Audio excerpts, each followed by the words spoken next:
भवसंभोगिवेदनम सुख संपत् करुणा निकेतनम व्रतदान तपः क्रियाफलम सहजानंदम भजेश्वरम।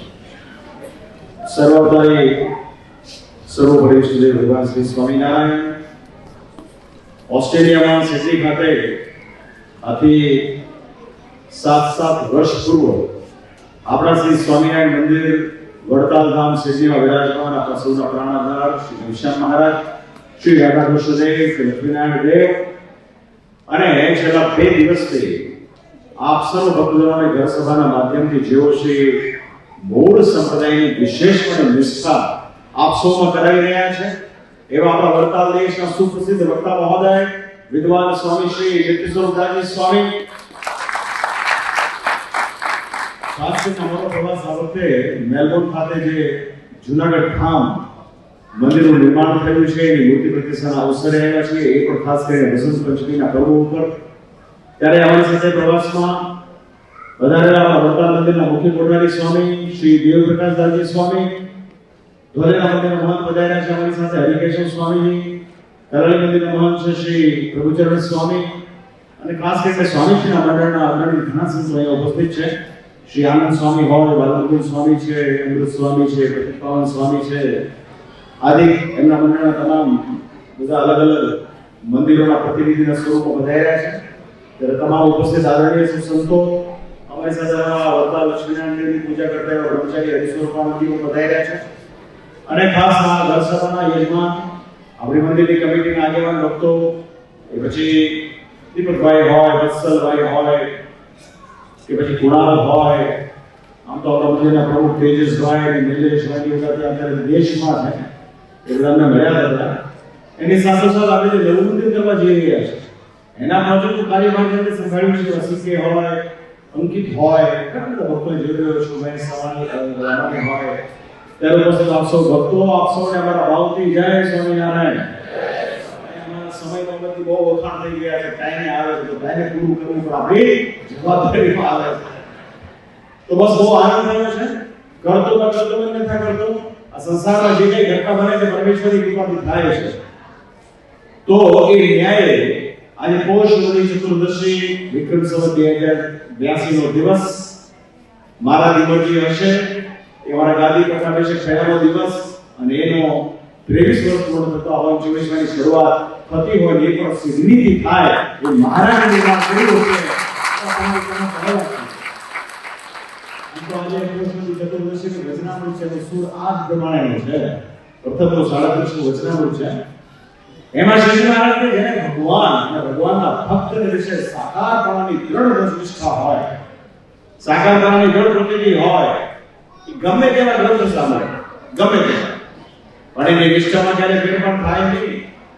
એ જેવો તેવો હોય, કેવો જેવો તેવો, જેવો તેવો હોય તો પણ એની પર કાળ કર્મ કે માયાનો હુકમ નથી. જો એને દંડ દેવાનું થાય તો પડે ભગવાન એને દંડ આપે. આટલી બધી ભગવાને એવા ભક્તની નિષ્ઠાની વાત કરી છે.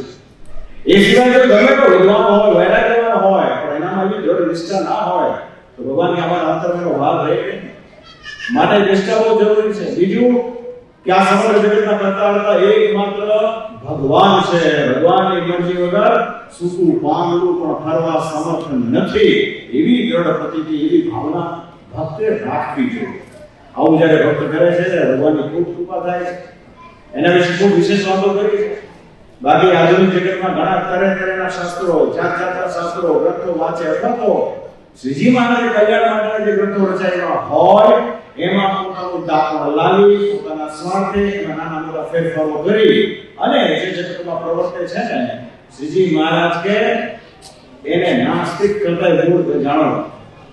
જે કેવળ પોતાના બળ કરીને કલ્યાણનું સાધન વિચારતો હોય એ તો કેવો હોય, મહારાજ કે સમુદ્રમાં નાવ વગર તરવા નીકળ્યો એવો મૂર્ખ જાણો. જળમતી વાળા પણ જે ભગવાનના ભક્તો છે, એક તો ભગવાનનો ભક્ત કેવો હોય, બહુ સરળ હોય, નિર્દોષ હોય, સહજ હોય, ભગવાનની વૃત્તિમાં રહેતો હોય, ક્યાંય કોઈનું દાપણ લાવે નહીં. બે આ જોડીને હજુરી કેમ ભગવાનની સેવામાં જે રહે અને એનું ધાર્યું ન થાય તો પણ ભગવાનની નિષ્ઠામાં ફેરફાર ન થાય એવો હરિભક્ત જે હોય ને મહારાજ છે એના માટે તો કલ્યાણ સમુદ્રમાં નાવમાં બેસીને જવા જેવું છે.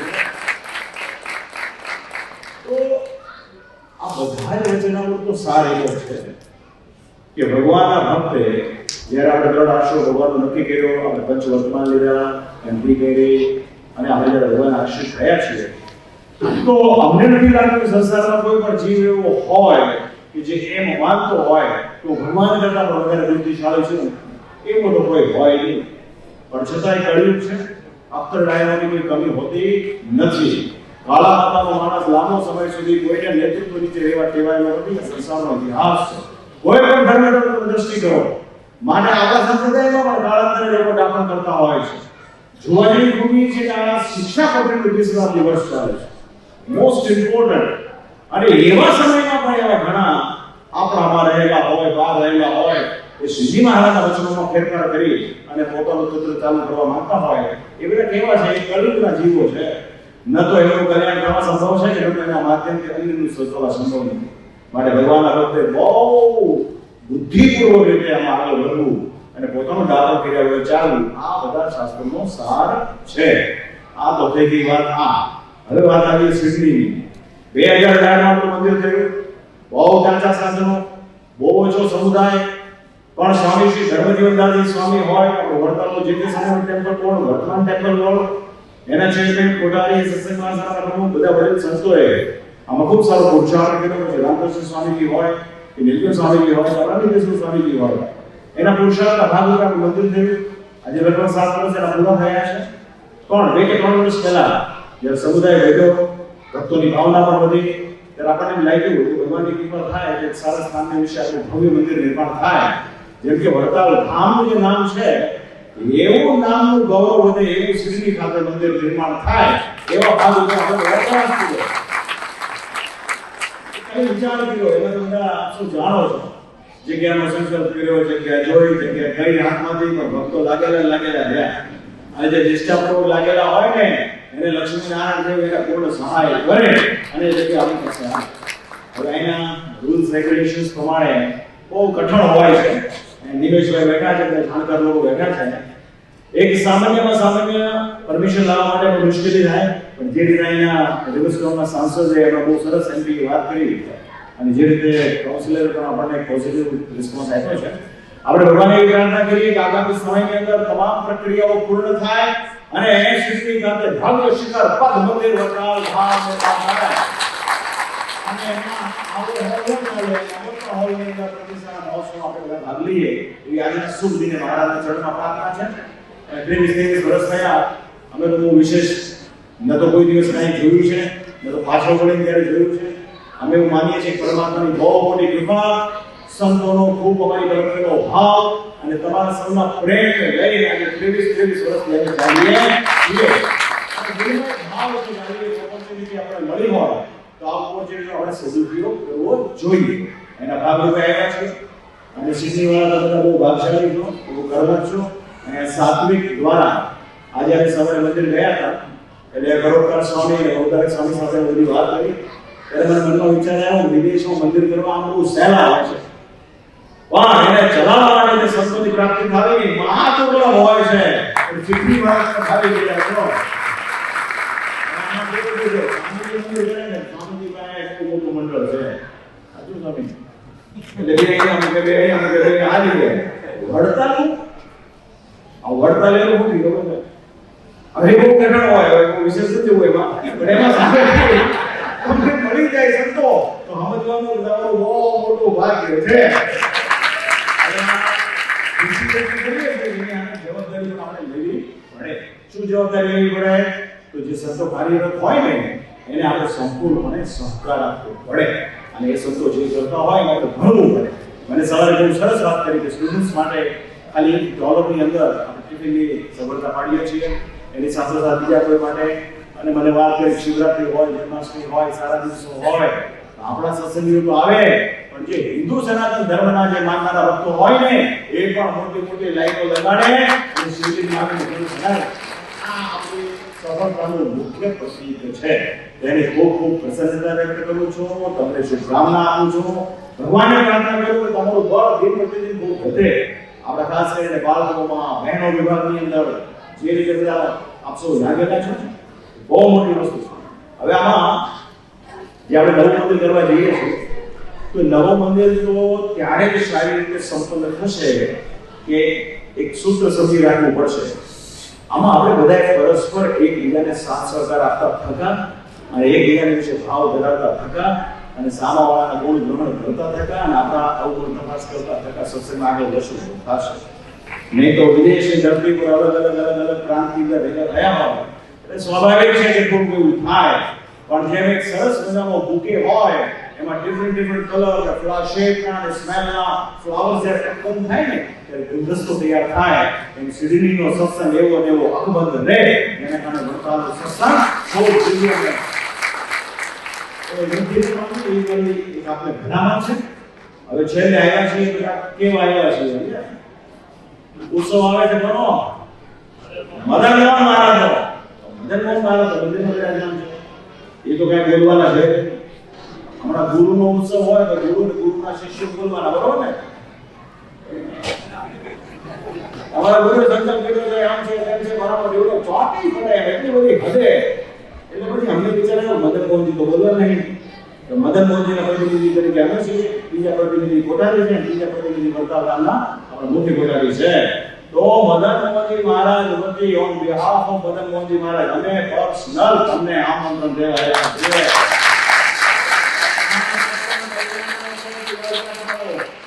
આમાં વ્યક્તિ વિશેષ તમને બહુ ભાવ આપે, ફોન કરે, મખાન કરે, આજે છે એ બધું બહુ લૌકિક વસ્તુ છે.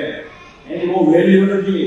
વેલ્યુ અંતરાત્મામાં રહેલા ભગવાન શ્રી હરિ આપણને પ્રેરણા કરે અને એને સ્થાપિત કર્યા છે. એને ગેરંટી આપી છે. નિષ્કુળાન સ્વામી ત્યાં રહીને મંદિરની વિશે સેવાઓ કરી છે. પૂજા બાપુએ ત્યાં પોતાનો ભાવ દર્શાવીને નાનું કાપલું કહેવાય. વિચાર કરો, શ્રીજી મહારાજના ટાઈમમાં વડોદરા હતું, બોલો હતું કે નહીં? મહેસાણા હતું કે નહીં? જામનગર હતું કે નહીં? રાજકોટ હતું કે નહીં? ત્યાં મંદિર ન થયા. ભલેરામાં થયું, હાલ પ્રદેશમાં થયું. કેમ? કેમ કે અલ્ટિમેટલી સત્ય એ છે કે ભગવાનના જે પ્રેમી ભક્ત જે રહેતા હોય, ભગવાનની સંપૂર્ણ અનુભૂતિમાં રહેતા હોય, એવા ભક્તની ભક્તિને વશ થઈ ભગવાનના કાર્ય કરતા હોય છે. એવા પૂજા બાપુ હોય કે ભારત દેશના જે ભક્તો હોય ભાવનાને બી મહારાજે મંદિર કર્યું છે. મદન મોહનજી ભલે દેખામાં નાના લાગતા હોય પણ શ્રી હરિએ બદલાવેલા છે. બાદમાં લઈને બદલાવેલા છે. એની છાતીમાં અંગૂઠો કોણે દબાવ્યો છે? પૂર્ણ પુરુષોત્તમ શ્રી સહજાનંદ સ્વામીએ એની છાતીમાં અંગૂઠો દબાવ્યો છે. આના વચન એવું છે કે મારા ગુરુભાઈને વરદાન આપ્યું છે કે મારો તમારો આશ્રિત અન્ન ધન વસ્તુથી દુઃખી ન થાય એના માટે હું દેવ બદલાવું છું. બાકી રહી વાત અમારી કે પોતાની તો શ્રીજી મહારાજ કહો ભારના નામે ઉભાલે રાખતા નથી. અમે કોઈને ગામ, ઘર, દીકરો, ધન, દાન કે પ્રતિષ્ઠા કે ઓસ્ટ્રેલિયાના વિજય લેવા માટે નથી બેઠા. એના માટે અમે દેવ બદલાવીએ છીએ. માટે વાલા ભક્તજનો, દેવનો ઉત્સવ ને એ આપણો ઉત્સવ. દેવનો ઉત્સવ એટલે મૂળ સ્વામિનારાયણ સંપ્રદાયનો ઉત્સવ છે. આપણે આપણી બુદ્ધિ કે આપણું આયુષ્ય એનું ઠેકાણું નહીં. એવા સમયમાં આવા ઉત્સવો ભાગ લેવો, એમાં નાની મોટી સેવા કરવી, એના ઉત્સવની વિશે આવવું ને જે ક્યાંય પણ કાર્યકર્તાના રૂપમાં આપણે સેવા પ્રાપ્ત થાય એ સહર્ષ કરવી. અને ત્યાં જે બે વક્તા આપણને કથા સંભળાવવાના છે એ પૈકીના એક વક્તા તમારી મધ્યમાં બેઠા છે. સ્વામી વિવેકાનંદ સ્વામીની ભાવના છે કે આવી સરસ વ્યવસ્થા છે, મૂળ સંપ્રદાયની સિસ્ટમનો ફાઇન છે, સંતોની કોઈ કમી નથી. તો આપણે ઓરિજિનલ જે નંદ સંતો અને શ્રીજી મહારાજ જે કહેવા માંગતા હતા એને આપણે શાસ્ત્રના માધ્યમથી આપણે લોકો સમક્ષ લઈ જઈએ. મોટાભાગેનો અભિનવ એ થયો છે. અને બીજું જે કે મોટા મંદિરોનું નિર્માણ થાય એ મંદિરોને કેવી રીતે મૂળ સંસ્થા સાથે જોઈન કરેલા. એટલા માટે શ્રીજી મહારાજ કહેતા કે ભાઈ મને તો દેહને કરીને ત્યાગ અને મને કરીને ત્યાગ પડશે કેમ કે એમને મનનો પર વિશ્વાસ નથી. કાલાંતરે શું થાય કે સંપત્તિ જો દેવની હોય તો નિર્મૂળ થાય છે અને જો વ્યક્તિગત હોય ને તો કદાચ કાલાવલે વિચારો બદલાઈ જતા વાર લાગે, કદાચ પાટું લાગી જાય, કઈ અપમાન થઈ જાય, કઈ પ્રકૃતિ મોરડાઈ જાય તો ઘણા લોકો હા છેવાડામાં જતા રહેતા હોય છે. તો એની સુરક્ષા માટે પણ એક વાત છે. તો સ્વામીજીના આ અભિગમને બહુ બિરદાવીએ છીએ. અહીંયા મેલબોર્ન ખાતેનું જે મંદિર બની રહ્યું છે એ મંદિરને પણ જૂનાગઢ વાસી શ્રી રાધા રમણ દેવ સાથે સંલગ્ન કર્યું છે. આપ સૌને મારી શુભકામના છે. બે દિવસથી તમે સભા સાંભળી રહ્યા છો. નોર્મલી અમે સત્સંગમાં આવતા હોઈએ છીએ આપણા મંદિરના પાડોશો પ્રસંગે, પણ આપણે થોડા વહેલા આવ્યા છીએ તો આ વર્ષે કદાચ આવવાનું નહીં ગયા રાજી રહેવાનું. આપણે તો પ્રસંગ કરવાનું સારું સારું સીડીનો દશાબ્દી આવે ને તેથી આ નોકરી આપણે દશાબ્દીના ઉત્સવમાં પણ સીધીમાંની મરજી હશે એમ થશે. તો ભગવાન આપ સૌ ખૂબ મંગળ કરે, ખૂબ શ્રેય કરે. અને પૂજારી હરિકૃષ્ણ સ્વામી આવ્યા છે, એ બહુ સક્ષમ બધા સંતો છે. આપણે કોઠારી સ્વામી દેવ સ્વામી છે, ચરમન સ્વામી સંત સ્વામી છે, આપણે જિલ્લા વડીલ સંતો છે. બધાના દિલમાં એક ભાવ છે, મૂળ સંપ્રદાયનો ઉત્કર્ષ છે. મૂળ સંપ્રદાય યાદ રાખવાનું. આ સત્સંગ આવે ને કોઈ ગોસિપ માટે કે કોઈ પાર્ટ ટાઈમ ટાઈમ પાસ માટે કે જમવા માટે કે કાંઈ ઓળખાણ પીછાણ થઈ જાય, ધંધો વધી જાય, એના માટે આપણે આવ્યા નથી આ સત્સંગમાં. જો તમે એવું વિચારતા હો તો શ્રીજી મહારાજ ખોળ ખાય છે, એ ખોળ ખાય છે. આ સત્સંગ કેવળ ને કેવળ આત્મકલ્યાણ માટેનો છે. તો યાદ રાખવાનું, કે તો પથ્થરની દિવાલો લખી રાખવાનો. આમાં કાંઈ ફેરફાર નહીં થાય. આ કલિયુગની અંદર શ્રીજી મહારાજ કલ્યાણ બહુ હેલું કરી આપ્યું છે. મને વિશ્વાસ છે કે એની વૃત્તિ પ્રમાણે રહેવું પડે. પછી ડાપણ કરો તો એ તમારી મરજીની વાત છે. તો એટલું ખાસ યાદ રાખજો, સત્સંગ ભલે થોડો કરો. અમે એમ નથી કહેતા 24 કલાક માળાની ઠાન્યા એવું તો શ્રીજી મહારાજે ના આવે. શ્રીજી મહારાજે કોઈ દુનિયા કે છે આપણી પસંદ જ નથી. તમે બધા ગ્રહસ્થ છો, પારિવારિક જીવન જીવતા હો, પ્રવૃત્તિશીલ જગતમાં રહેતા હો, બધા બહુ કામ કરવાના હોય. નકરા માળા કરવા માંડશો તો કમાય કોણ? કમાવો નહીં તો દાન કોણ આપશે? દાન નહીં આપે ઘર સંભાળવું એક નાની સોસાયટી થાય. ઘર સંભાળવું નહીં હોય છે કે સસ્તું નથી, આપણું ઓનલાઈન થતું હોય છે. તો બસ વાત આપણે બધા આ ખાસ આપણું લક્ષ્ય રાખજો. મારા હૃદયમાં એવો ભાવ હોય છે કે ભાઈ મૂળ સત્સંગ મૂળ રીતે કરો. જરાય આપણે ગયા હોય તો આપણી કોઈ કેપેસિટી છે નહીં શિક્ષા કરવાની, પ્લસ માઇનસ કરવાની. તો ભગવાન આપ સૌનું મંગળ કરે. જેની સેવા કરી છે, જે લોકો સહભાગી થયા, સૌને ભગવાન સત્સંગ ખૂબ ફળ આપે. અને અમારા પરોપકાર સ્વામી નવકાર સ્વામી ખૂબ ખૂબ ધન્યવાદ. અસ્તુ. જય જગન્નાથ.